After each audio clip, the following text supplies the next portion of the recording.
Новое радио. Все только начинается. Новое радио.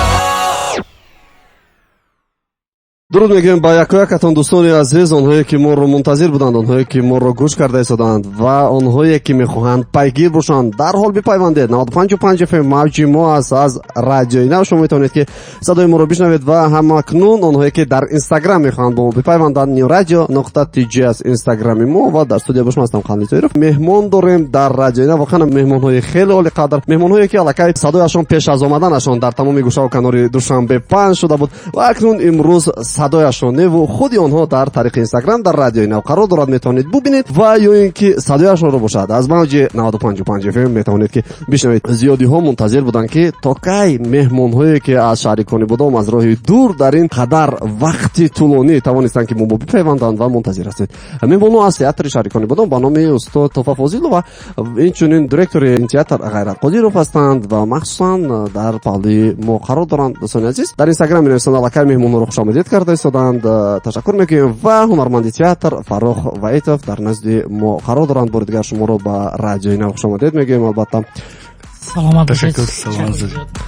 хуб, биёд аввал мо албатта худамонро муаррифӣ мекунем барои шунавандаҳои азизе ки шояд баъзеҳо надонанд, барои надонистаҳо ва онҳое ки донанд ҳам боз ҳам маълумоти бештар мегиранд. албатта аввал дуруд ба ҳамаи шунавандаҳои гиромии радиои нав. ман Ғайрат Қодиров, ҳам директор ва ҳамзамон ҳунарманди ин театр. бале, сипосгузорам ба шумо. саломат бошед. من هم به همه شنوندگان رادیو سلام خود را میرسونم. به نام من فاروق، من اکتوری تئاتر و هم زمان مدیر خواجگی تئاتر هم هستم. و اکنون دوستان عزیز، ما نگفتن نموند که مهمانانی که از خاطر دور به شهر دوشنبه اومدنشون نه تنها دست خالی بلکه با نمایشنامه تازه ایجاده که نوبسته از بیماری این دنیاگیر، یعنی بیماری کووید 19 اینها توانستند مخصوصا جوانهای تئاتر، چون امروز واقعا هم تئاتر و سینما در دست جوانها است و امروز جوانان تئاتر توانستند که با یکی از کارگردانهای معروف و شناخته ترک تبار، اگر خطا نکنم، ترک تباری که در لندن زندگی میکند و چندین نمایشنامه‌هایش رو دیده بودیم. الکی فکر میکنم این چهارمین نمایشنامه است همراه این کارگردان و اولین تجربه در تئاترهای توجیک، مخصوصا این گونه جوانها توانستند که طریق آنلاین کارگردان را یعنی جلب سازند و کارگردان حاجی اولیاقلی به فکرم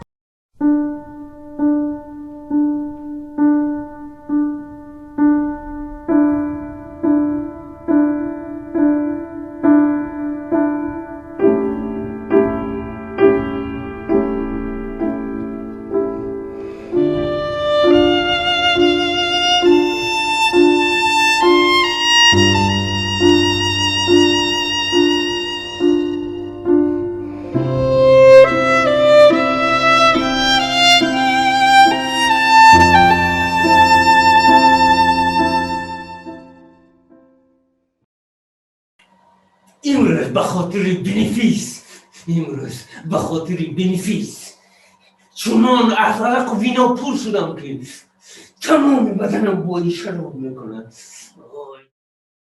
Хочешь смотреть, сколько, чтобы не переборщить, вот через бутылку начинаешь наливать, а это время он проходит.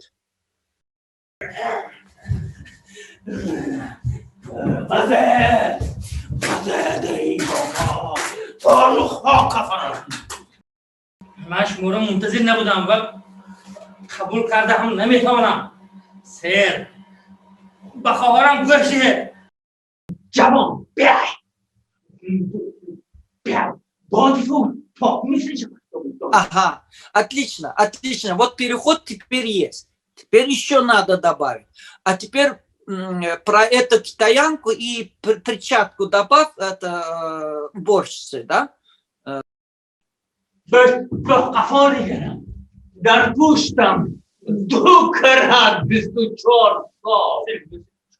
وسیلی نبخشید خلاص تمام. وسیلی من فکر کردم که در آنجا آب است. من همینجور خونه سر لیباس شب بلد میکنم. وسیلی یکون جور نفتنی ندارم. ما یکون جای رفته ندارم بسیاری لطف کنید و دیرکتر نگوید که من اینجا خواب میکنم. من یکون جای رفته ندارم بسیاری دیرکتر نگوید که من اینجا خواب میکنم. کسال باز من ندارم که خواب میکنم. یکون جای رفته ندارم. یکون جای رفته ندارم بسیاری من که خواب میکنم. دیرکتر نگوید که من اینجا خواب میکنم. دیرکتر من که خواب میکنم. اگر اینجا تماشابین میبود قرصای میزدم بسیاری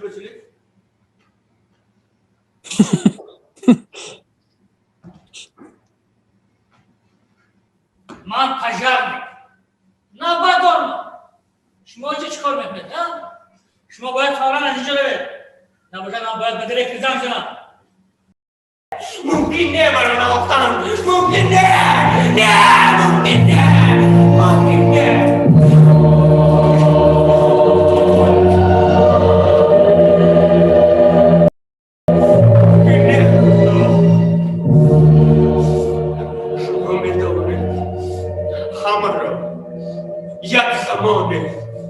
فریب کنید بعضی ها رو میتوانید همیشه فریب کنید لیکن همه را همیشه فریب کرده نمیتوانید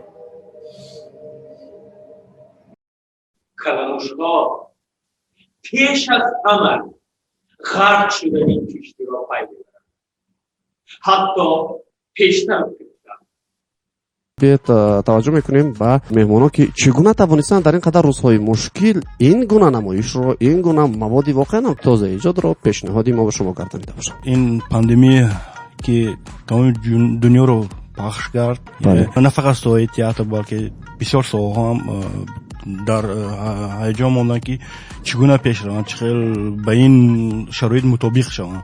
ما نیز همزمان همچون تئاتر بسیار تماشابینی که جمع کرده بودیم همین مناسبتی که ساخته بودیم رابطه‌ای که بود نخواستیم از دست دهیم چون که قریب 1 سال تئاترها دراشون محکم بودن و ما سراول آماده کردیم نمایش بازیچه‌ها رو اون رو به طریق آنلاین پیشنهاد کردیم نمایش کردیم و این تجربه گرفتیم و عزم کردیم که مادامی که راه ها محکم است و خواستیم یک نمایش روی صحنه بیاریم که عموما تمام پروسس کار به صحنه گذاری طریق همین زوم گذارد و ما یک وقتی که الکی راه ها باز میشن الکی یک نمایش نقدی حرفه‌ای که در فستیوال ها اشتراک کرده میتونن من اون تشنگی که مردم تئاتر بین هست خانه کنیم یک هم خیلی عزم کردیم طول 3 ماه قریب به صحنه گذاشتیم. اولین میخواستم درباره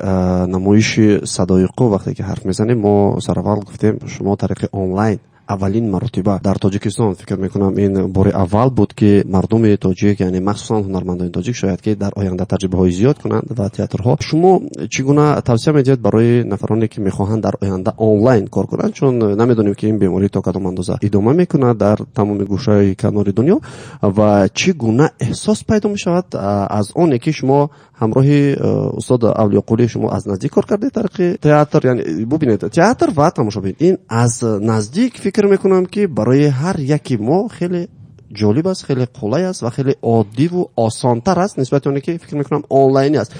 چگونه مشکلات بود چگونه احساس پیدا می شود چگونه فرقیت ها در این بین هست؟ عموما تئاتر یک چیزی است که زنده است و همین خیلی ساختار دارد که اون رو باید تو بینی و احساس کنی و مناسبت سازی بین هنرمند و تماشابین که این در همون صحنه تولید می شود در همون تالار و خیلی همین خیلی شرایط شد که باید تئاتر زندگی کند و خصوصا اگر قید کنیم تئاتر ما یگانه تئاتر است که خود مبلغ گذار است در کشور ما بی تماشابین یعنی تئاتر وجود داشتنش خیلی دشوار است چون که معاش و دیگر کارهای تشکیلی و آماده کردن نمایش و ترغیب و تشویق آن و ما باید از همین ورطه باید فوراً برویم بود و خیلی که ما عادت کردیم هنرمندا حضوری کارگردان رو که کارگردان برای ما میستد و هر زمان با ما تاثیر انرژی هر یک نفس عقلی میدهد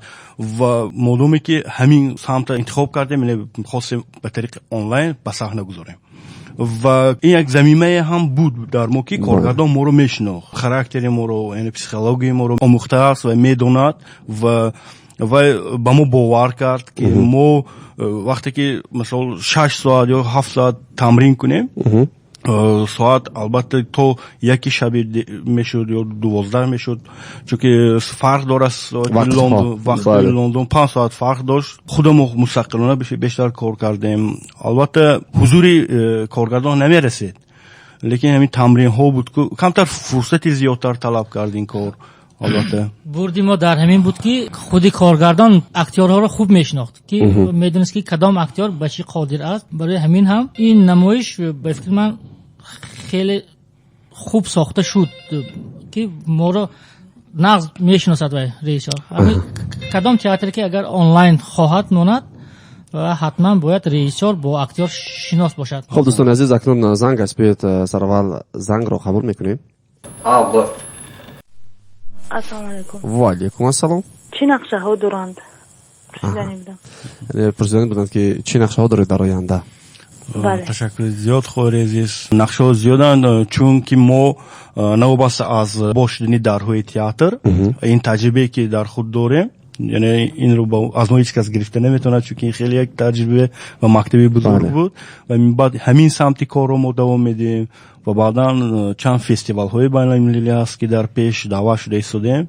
بیشتر سفرهای هنری هست که بسیار تشنه‌اش بودیم و واقعا هم تا جایی که من میدونم مثلا خود نمایش صدای قو الکی مخصوصا در روز تئاتر جهانی پیشنهادی بیننده گردانیده شد، پیشنهادی تماشابین گردانیده شد و مخصوصا از دوشنبه نیز مهمان‌ها زیاد بودن در اونجا. اولین قبولی که بیننده‌ها کردن، چون من تا امروز تا این لحظه ها نمایشنامه رو ندیدم و واقعا هم از روی عکس ها و مخصوصا از روی معلومات های کوتاهی که من دارم فکر میکنم که خیلی یکی از نمایشنامه های جالب باید باشد. اما قبول بیننده، قبول تماشابینان تا امروز چگونه قبول کردن و چگونه بها دادن؟ 3 نمایش که قبلی ما با این کارگردان به صحنه گذاشته بودیم، البته هم اثر هم خودی شکل و اسلوبی به صحنه گذاری دشوار هضم بود از جهت نگاهی تماشابین عادی و این رو ما کوشش کردیم نزدیکتر کنیم به مردم، ساده‌تر کنیم، یعنی نوبسته از اثرها کلاسیکی و چی بودنشون ما خواستیم کمتر زمینی کنیم و قهرمان ها رو همین گونه کوشش کردیم که به صحنه بیاریم که خود مردم یا خودشون رو ببینن یا نزدیکانشون رو ببینن. خیلی که فرق چون دینه گفتن یا خودتون رو ببینید یا همسایتون رو در صحنه ببینید که بسیار شناس است، آشنا است. حتی زنها میتونن خودشون رو ببینن یا دوگانه هاشون رو ببینن در این صحنه، هرچند که در اینجا 3 مرد اشتراک میکنند. واقعا وقتی که 3 مرد اشتراک میکنند و صدای میشود که دوگانه ها و اینکه خودشون رو ببینن زنها، این از کجا صدا میدهد؟ برای من عجیب است و فکر میکنم برای شنونده نیست عجیب است. من در اینجا میبینم در خط تنها یک نفر نمیرسد، فرهاد غفارپور، چون فرهاد نیست با فکرم که مرد است و اینک 3 نفر مردها در نزد ما ایستادن. اکنون از اینجا سوال برمیاد که چرا محض زنها، چرا محض دوگانه هایشان یا اینکه همسایه هایشان رو ببینن؟ این چی ربط دارد به اونه که قهرمان های ما امروز مرد هستند؟ همچون هنرمند شما چگونه؟ همچون هنرمند در اینجا این خیلی نیست که کلند لباس زن رو پشت میبرد، لیکن خاراکتر رو همین خیلی کوشش کردیم نشان دهیم که شاید یگان کس خودش بیند در همین جایو، لیکن نمیگوید که این من، میگوید که این همین دوگانه من است. یعنی هر یک خصلتی که در نمایشنامه هست این مس به خود هر یک شخصیت وابستگی دارد، اما نه یگان نفر برای خودش قبول میکند و فکرم از این برمیاد که خصلت‌ها خیلی خصلت‌های نامقدر خوب هستند.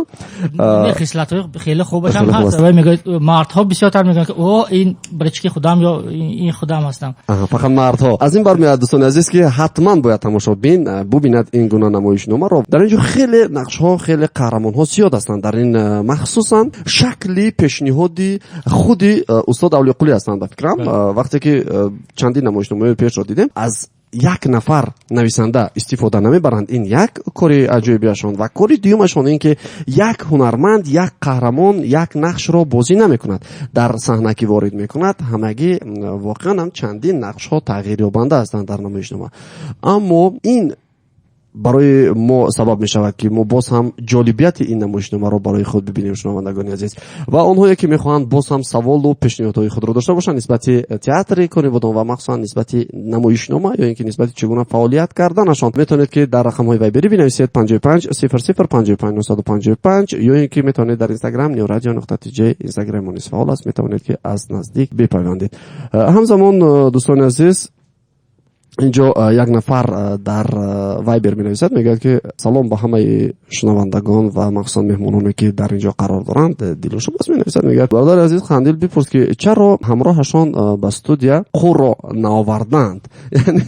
ин хеле саволи аҷиб аст. чаро ки ба ин савол ҷавоб медиҳад намедонам. ростига қу худаш як паррандаест ки як маротиба як садои як нолае мебарорад ва ин нола ҳатман дар саҳна мешавад ва дарди дили асосан ҳунармандову театрчиёро мо унҷо як мегӯем боло мекунем садошона. марҳамат, метавонед дар толор тамошо кунеду бинед. яъне қурро дар радио, не қурро дар театр ҷустҷузу кардан дар кор. ҳар нафаре ки мехоҳад қурро бибинад пас ба театр биёяд. чун воқеан ам бубинед мегӯянд ки занҳо метавонанд нақши худро дар мардҳо бубинанд ва албатта пас ин гуна бошад қурро ҳам метавонед ки дар театр бубинед. من نمیفهمم وقت داشت کی؟ برای چی به شما میگه که چهار پول سخت دارم و چی حق دارم وقت اگجا نوبت چیزه بگیرم چیزه نوبت و برای چی به شما میگه که با کی با نگیده با وچیلی اکلی بزرگ میگه که چهار پول سخت دارم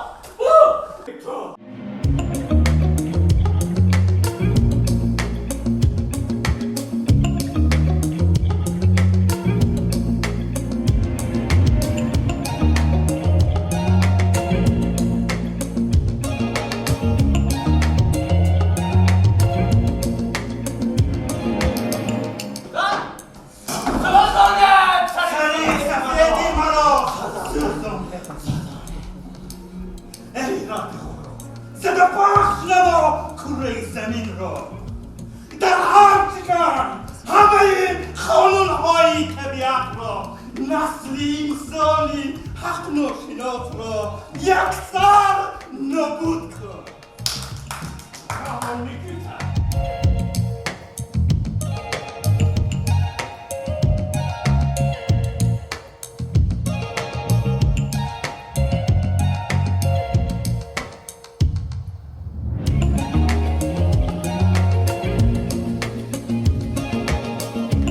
پژرمی نه بردار من شما اینجا چیکار میکنید؟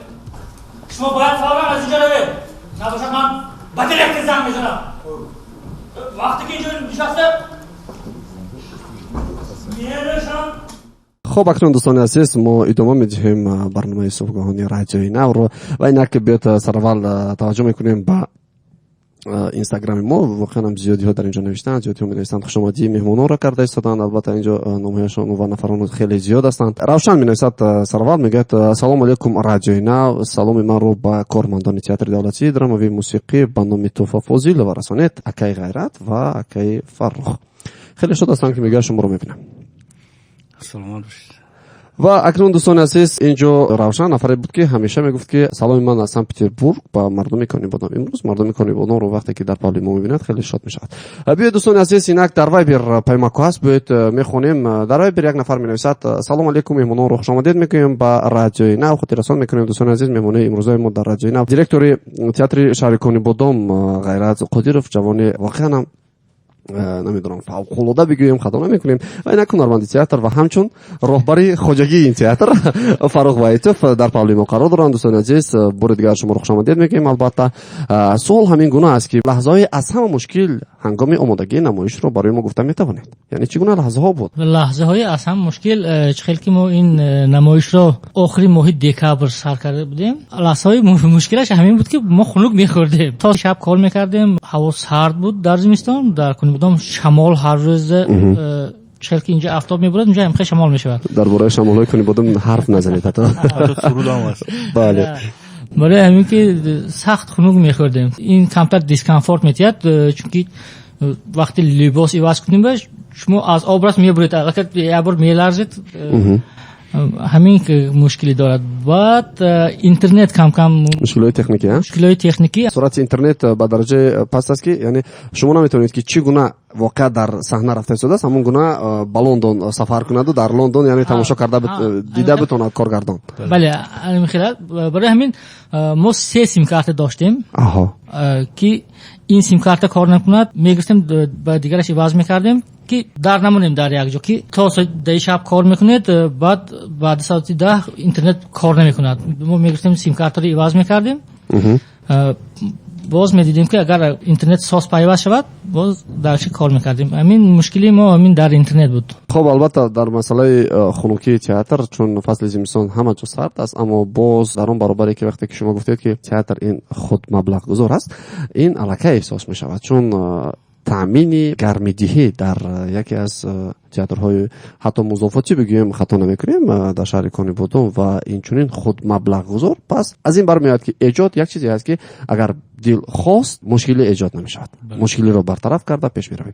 Ва инак як суоли дигар мехостам бифаҳмам, чун аз замоне ки акаи Ғайрат ҳамчун роҳбари ин театр, ҳамчун роҳбари ин муассиса таъин гардид, фикр мекунам ки қадамҳои театр тезтар шуд, рушди театр дар яъне соҳаи театр дилхоҳ ҳам дар Тоҷикистон ва ҳам берун аз Тоҷикистон муаррифгари театри тоҷик шуд. Яъне шумо дар бораи анамин ҳадафе ки шумо доштед ва то кадом андоза имрӯз расидед ва чӣ гуна тавсия медиҳед, махсусан ба ҷавонҳо шумо бояд тавсия бидед, чун ҷавонҳо зиёде ҳастанд ки мехоҳанд театри шахсӣ дошта бошанд ва махсусан мехоҳанд театрҳои худ маблағгузор, чун театрҳои шахсӣ ки шуд дигар худ маблағгузор мешавад. Чӣ гуна тавсия медиҳед? Оё мумкин аст дар Тоҷикистон ё ин ки не? Ва чӣ кор бояд кард ки ҳамин мушкилиҳо бартараф шаваду дарҳол тезтар ва ба анамон суръати кайҳоние ки имрӯз тамоми ҷомеаи дунё бар ин суръат фаъолият дораду ҳаракат мекунад, мо низ пайгири анамон ҳаракатҳо шавем ва чӣ кор бояд кард дар умум? дар ин замони рақобат ба театр низ хеле таъсир расон, мисол интернет, телевидение, радио, дигар чиҳо барои тамошобини худро аз даст надодан, мо барои худ муайян кардем ки театр бояд имрӯз ба мисли як маркази савдо бошад ки дар он ҷо тамошобин биёду интихоб карда тавонад. барои ҳамин мо дар 3 самт хостем кор кунем, яъне намоишҳои кӯдакона, хуби кӯдакона барои он ки театрро таъмин карда тавонад аз ҷиҳати молӣ, иқтисодӣ, ва баъдан намоишҳои яъне иҷтимоӣ барои проблемаҳои дарду доғи имрӯзаи минтақаи худро яъне гӯему бо мардум робита дошта бошем, як дасте дошта бошем дар рушди онҳо ва баъдан як намоишҳое ки муаррифӣ кунад моро ҳамчун як театри ҳирфавӣ дар фестивалҳои байналмилалӣ ва он талаботҳое ки мардуми якам хоса ҳастанд ки бисёр чизои баланд мехоҳанд ва худи мо ҳамзамон рушд кунем бо гузоштани ин гуна намоишҳо, ҳамкориҳо бо коргардонҳои байналмилалӣ, чунки ҳамаш як мактаб аст ки мо илҳом мегирем ва минбаъд дар ин замина мешавад ба мо ва дигар дар тавлиди дигар корҳои бузург, яъне хеле кӯмаки зиёд мерасонад. Мо дар ин 3 самт кор мекунем албатта ва баъдан барои боварӣ пайдо кардан аз тарафи сарпарасто имрӯз мо бо дастгирии институти ҷомеаи кушод бунёди мадад садои қуро ба саҳна гузоштем ва имрӯз ҳамкори рушди театри мо дафтари Швейтсария аст. Яъне ин сарпарастҳо имрӯз ба мо бовар мекунанд ва дар эҷодиёт дар рушди институтсионии театр хеле даст доранд ки ба мо шароит медиҳанд, ба мо бовар мекунанд ва рости мо имрӯзҳо бисёртар дар шабакаҳои иҷтимоӣ барои кор кардан, яъне ин ҳам аз ҷиҳати техникӣ бисёр чиз талаб мекунад, чунки барои таҷрибаи гирифтани худам мо мастер-классҳо омода мекунем ва умуман гӯем бисёр самтҳо ҳаст ки ҳолӣ боз кор кунему пеш барем.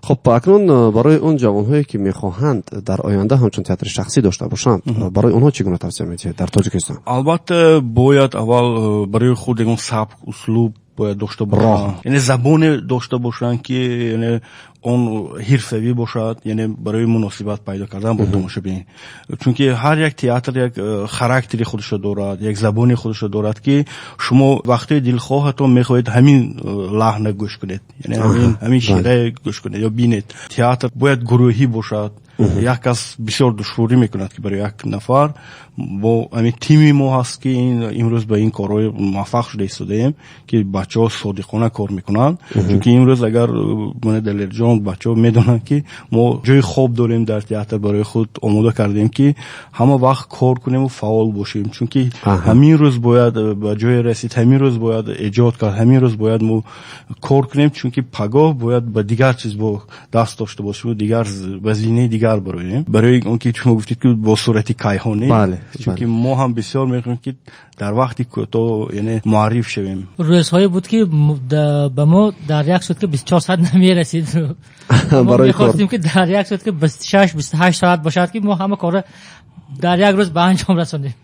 واقعا این خیلی از طرف شما وقتی که شما میگید که من در تئاتر یعنی شرایط مهیا کردم برای تیم و مخصوصا برای اهل اون نفرانی که مثلا شب و روز زحمت میکشن، فکر میکنم که پیش از همه اون نفری که به تئاتر قدم میموند، اون نفری که به ایجاد دست میزند، از این گفته های شما برمیآید که پیش از همه باید شخص قربانی باشد. بله. میگن چون اصلا با یک وقت معین.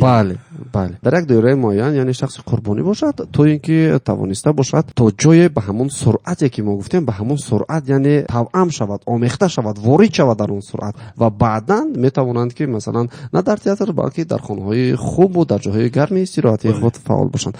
و این وعده البته از طرف راهبر برای گروه تیم رسانده می شود که ان شاء الله باوری داریم که روزهای نزدیک و سالهای نزدیک این موفقیت به تئاتر کنی بودم دست می‌یابد. و این رو اگر که راهبر این رو تصدیق نکند، من امید دارم و باور دارم تصدیق خواهم کرد که همین گونه خواهد شد که روز میرسد که تمام اون مردم، تمام مخصوصا اهل تیم باوری حاصل میکنند و به همون باوری امروز قدم میمونند پهلوی شما. روز رسد که همین مشکلی ها برطرف شوند و این اگر همین گونه سرعت شما پیش رود، همین گونه زحمت های شبانه روزی شما پیش رود، من باور دارم که به جایهای لازمه شما خواهید رسید و به شما برار خواهیم. واقعا پیش از همه تشکر زیاد. یک نفر در اینجا می‌نویسد که درباره زنها حرف میزنند، چگونه مرد میتواند نقش زن را اجرا کند و در این سوال جواب دادند دلکای و من میخوام به یک سوال دیگر جواب گردانم که در اینجا دعوتنامه خودی یعنی نمایشنامه برمیگردیم. البته باز هم به نمایشنامه، چون هدف اساسی ما این است که باید نمایشنامه تا جای به بیننده باز هم روشن‌تر شود.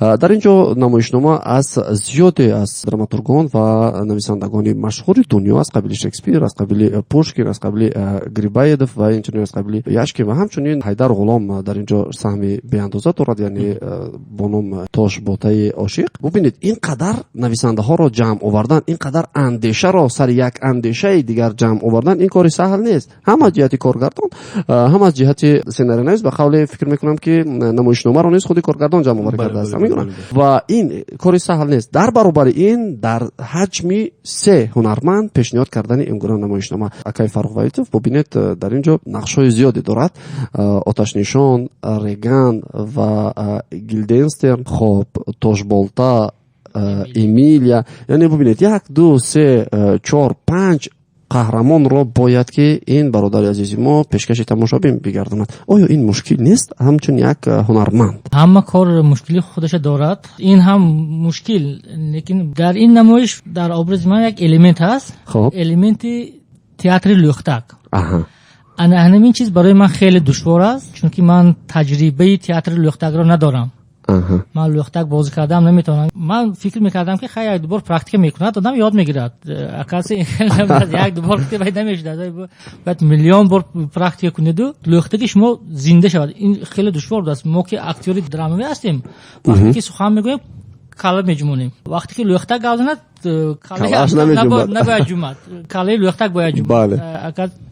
این کار خیلی دشوار است. عذابی من در همین الیمنتی که کمک هست در این اسپکتاکل، 1 مینوت الیمنت باید که من تا حال اینو مارک میکنم که وسیع شود، پخته‌تر شود. در اینجا 2 تا نقش زن دارید شما، ریگان و امیلیا. همین ببینید سر اول شما یعنی لقمه پرتافتید به اون نفرانی که همسایه ها و دوگانه ها، باز هم این در مغز سر ما هست و از این برمیآید که شما خیلی یعنی تربیت میدهید انمون دوگانه ها رو، انمون همسایه ها رو аз ин нигоҳи Реган ва Эмилия, ино чӣ гуна қаҳрамон буданд, ино чӣ гуна қаҳрамон ҳастанд ва чӣ гуна иҷроиши онҳо барои шумо ҳаллу фасл шудааст? ман бо маслиҳати коргардон ин образҳои духтарҳоро ҳамин хел кардам ки тамошобин бояд худаш фаҳмад ки ин қаҳрамони манфӣ аст ё мусбат аст.